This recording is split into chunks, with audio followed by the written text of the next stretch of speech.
दोस्तों, आपके अपने चैनल न्यूज सर्किल की खबर पर मोहर लग गई है। मैंने पहले ही एक दिन पहले दिखाया था कि चिराग पासवान और नीतीश कुमार की बॉन्डिंग काम करने जा रही है। तीसरा मोर्चा खड़ा होने जा रहा है।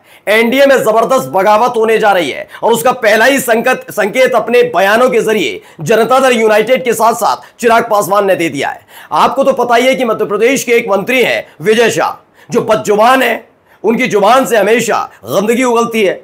उनको लेकर हाईकोर्ट ने लताड़ लगाई, सुप्रीम कोर्ट ने भी लताड़ लगाई। वो बात अलग है, भी गिरफ्तारी पर रोक है। लेकिन भारतीय जनता पार्टी के नेता, चाहे वो जगदीश देवड़ा हो, चाहे वो फग्गन सिंह कुलस्ते हो, ऐसे नेता जो बयानबाजी कर रहे हैं, उसको लेकर लोगों में नाराजगी है। अब तक कांग्रेस से लेकर विपक्षी पार्टी के नेता कुछ कह रहे थे तो भारतीय जनता पार्टी पल्ला झाड़ रही थी कि हम देखेंगे, होगा, कोर्ट में केस है, ये नहीं, कांग्रेस तो ये है, कांग्रेस वो है। लेकिन अब उनके ही साथियों ने मोर्चा खोल दिया है। मोर्चा खोलते हुए ये कह दिया साफ साफ लफ्जों में कि अगर उनकी पार्टी में ऐसा नेता होता तो उसे आजीवन निष्कासित कर देते, यानी पार्टी में कभी लेते ही नहीं। यानी उनका नेता, बीजेपी का ये नेता कितना बदजुबान है, उनके साथियों को पसंद नहीं आ रहा। लेकिन खास बात यह है कि चिराग पासवान के साथ साथ सेम मौके पर जनता दल यूनाइटेड ने भी मोर्चा खोल दिया। वो भी तब जब एक दिन पहले ही नीतीश कुमार और चिराग पासवान की मुलाकात होती है। नमस्कार, मैं हूं प्राज्वल गौतम और आप देख रहे हैं न्यूज सर्किल। मैंने बताया था ना, नया समीकरण बन रहा है। उस वक्त कई लोग कमेंट लग करके पूछ भी रहे थे। मैंने तब भी कहा था ये नया समीकरण बहुत खतरनाक है। ये सबसे ज्यादा चोट किसी को पहुंचाएगा तो वो भारतीय जनता पार्टी, और ये बीजेपी जानती भी है। मैं तब भी कह रहा था कि चिराग पासवान इस बात से नाराज नहीं थे कि उनकी पार्टी का इकलौता विधायक टूटकर जेडीयू में चला गया, क्योंकि ये तो हर राजनीतिक दल में और हर राज्य के अंदर होता है। सबसे बड़ी नाराजगी थी कि उनके अपने पिता की सींची हुई पार्टी उनसे छीन ली गई, और इसका और कोई दोषी नहीं है।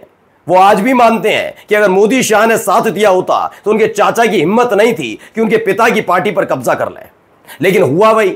अब देखिए, हालात ये बन गए कि एक दिन पहले नीतीश कुमार और चिराग पासवान की मुलाकात होती है। चिराग पासवान के आने से पहले ऐलान कर दिया जाता है कि सिंहासन खाली करो टाइप का, कि ये होगा, वो चाहिए, सीएम चाहिए, चिराग जैसा चाहिए, शेर का कलेजा, तमाम बातें। और उन सब के बीच चिराग पासवान का ये कहना कि मैं बिहार आना चाहता हूं और जल्द बिहार आऊंगा। ये बयान हल्के में मत लीजिएगा, ये बहुत भारी बयान थे और बीजेपी इसका महत्व तो समझती है। अब देखिए, बड़ी खबर क्या है। फर्स्ट बिहार झारखंड की खबर है। कर्नल सोफिया कुरैशी को लेकर मध्य प्रदेश के मंत्री विजय शाह द्वारा दिए गए विवादित बयान पर चिराग पासवान ने प्रतिक्रिया दी। उन्होंने क्या कहा? उन्होंने कहा, और एक एक शब्द को पढ़िए, अगर वह मंत्री मेरी पार्टी में होते, कौन? विजय शाह, तो मैं उन्हें आजीवन पार्टी से निष्कासित कर देता।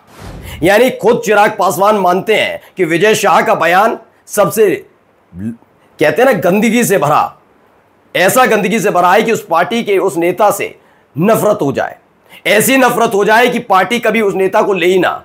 यह हालात जैसी बात कही जा रही है। सोचिए, चिराग पासवान का यह कहना कि अगर वो उनकी पार्टी में होते तो आजीवन निष्कासित कर देते। ऐसे में बीजेपी पर सवाल उठता है कि वो किस वजह से विजय शाह को निष्कासित नहीं कर पा रही। ना मंत्री पद छीना जा रहा है, ना ही निष्कासन हो रहा है। ऐसा क्यों हो रहा है, आप समझ सकते हैं? क्या विजय शाह के पास कुछ ऐसा है जिससे पूरी बीजेपी की पोल पट्टी खुल जाएगी?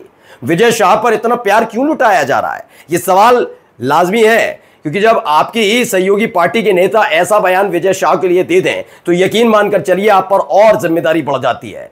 पूरा देश आपकी तरफ निगाह उठाकर देखता है कि जिनकी बदौलत आपके सिर पर ताज है, यानी नरेंद्र मोदी साहब तीसरी बार प्रधानमंत्री बने, वही सहयोगी दल अब आंखें दिखा रहे हैं।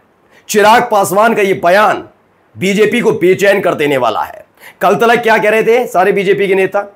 नहीं नहीं, वो तो कोर्ट में मामला है, कोर्ट ने कहा है, हम देखेंगे, हम सुनेंगे, अभी आरोप लगे हैं, जांच होगी, फिर उसके बाद होगा, हमारे यहाँ परंपरा नहीं, नैतिकता, और पता नहीं क्या क्या कहानी सुना रहे थे।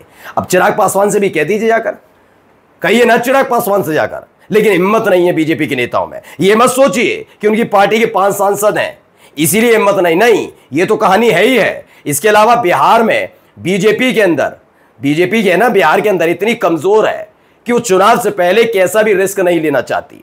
वो एक संदेश नहीं देना चाहती बिहार में बीजेपी कि वो उसके अपने साथी उससे रूठे हुए हैं, छोड़कर जाना चाहते हैं, बीजेपी की नीति रीति से खुश नहीं है।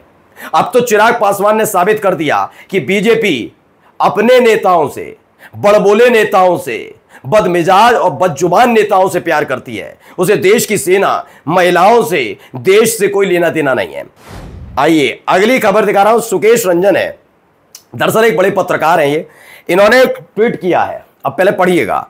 कर्नल सोफिया कुरैशी पर बेतुका टिप्पणी करने वाले मध्य प्रदेश के कैबिनेट मंत्री विजय शाह पर बीजेपी की सहयोगी जेडीयू ने कड़ा प्रहार किया है। जेडीयू ने कहा है कि बीजेपी को उनके खिलाफ कार्रवाई करनी चाहिए।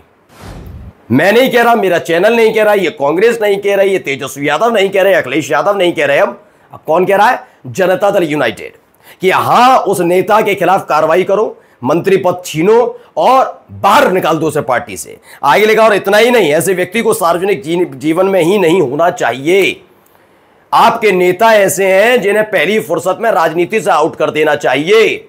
आपके नेता बदतमीज हैं, ये मैं नहीं कह रहा, आपके साथी कह रहे हैं, जनता दल यूनाइटेड वाले। और खास बात जो मैं आपको बार बार बता रहा था वो ये कि चिराग पासवान का बयान और जेडीयू का बयान एक वक्त में आना, एक साथ आना। याद कर लीजिए कल वाली स्टोरी। कल मैंने कहा था आपसे कि ये जो मुलाकात हुई है ये बहुत लोगों के पेट में दर्द करेगी, बीजेपी के नेताओं के पेट में दर्द। वजह क्या है कि बिहार में बीजेपी उतनी स्ट्रांग नहीं है, उतनी स्ट्रांग नहीं है। अब आइए आंकड़ा जरा समझिएगा। 12 सांसद जनता दल यूनाइटेड के साथ है, कितने? 12 और 5 हैं चिराग पासवान के, यानी कुल मिलाकर अगर आंकड़ा आप जाकर देखते हैं तो ये हो जाते हैं 17 सांसद, 17। इस समय बहुमत कितना है मोदी सरकार के पास? 291।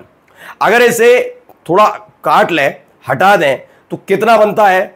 ये कट कटाकर आ जाता है 174 पर, यानी सिर्फ 2 सांसद इन पर ज्यादा बचेंगे, वरना इनका डब्बा गोल हो सकता है। 291 में से अगर चिराग पासवान और नीतीश कुमार हटते हैं तो 174 पर कहानी आ जाएगी, 274 पर कहानी आ जाएगी। और 274 पर कहानी आने का मतलब है मात्र 3 सांसद, और ये 3 सांसद और अलग हटते हैं तो मोदी जी प्रधानमंत्री से पूर्व प्रधानमंत्री हो जाए कब, पता नहीं। अब ऐसे में प्रेशर है, लेकिन अब सवाल उठता है कि अब जाकर इन्होंने कार्रवाई की, जब इनके सहयोगियों ने कहा, तो और इनकी छिछल इधर होने जा रही है। अब आगे जाकर देखना होगा कि क्या नीतीश कुमार के करीबियों के ऊपर छापे पड़ने शुरू हो जाएंगे, चिराग पासवान के करीबियों पर शिकंजा कसा जाएगा जांच एजेंसियों का, जिससे चिराग पासवान, नीतीश कुमार दोनों शांत पड़ जाएं इस मसले पर। क्योंकि फजियत तो हो गई है, और फजियत वाली बात नहीं है, मैं बार बार कह रहा हूं, ये नया समीकरण है जिसमें ना वो इंडिया गठबंधन में रहेंगे ना एनडीए में। और अगर वो चुनाव में नीतीश और चिराग एक साथ उतरते हैं तो यकीन मानकर चलिए एनडीए को बहुत भारी नुकसान झेलना पड़ेगा। उसका सीधा फायदा इंडिया गठबंधन या फिर चिराग पासवान वाले मोर्चे को होगा। और चुनाव जीतने के बाद ये कोई बड़ी बात नहीं होगी कि चिराग पासवान और नीतीश कुमार एक बार फिर आरजेडी के साथ आए और सरकार बनाए। यानी कुल मिलाकर ये समझ लीजिए बीजेपी बिहार में फंसी हुई है। जिस ऑपरेशन सिंदूर के बाद वो माहौल बनाने की कोशिश कर रही थी, वो माहौल उनके अपने ही बड़बोले और बददिमाग और बदजुबान नेताओं ने खराब कर दिया है। अब हालत ये हो गई कि उनके अपने साथी उन्हें न केवल नैतिकता सिखा रहे हैं, बल्कि बता रहे हैं कि भारतीय जनता पार्टी के नेता, भारतीय जनता पार्टी के विधायक और मंत्री कितने बदजुबान हैं, और बीजेपी की हिम्मत नहीं है कि ऐसे बदजुबान नेताओं के खिलाफ कार्रवाई कर पाए। नमस्कार।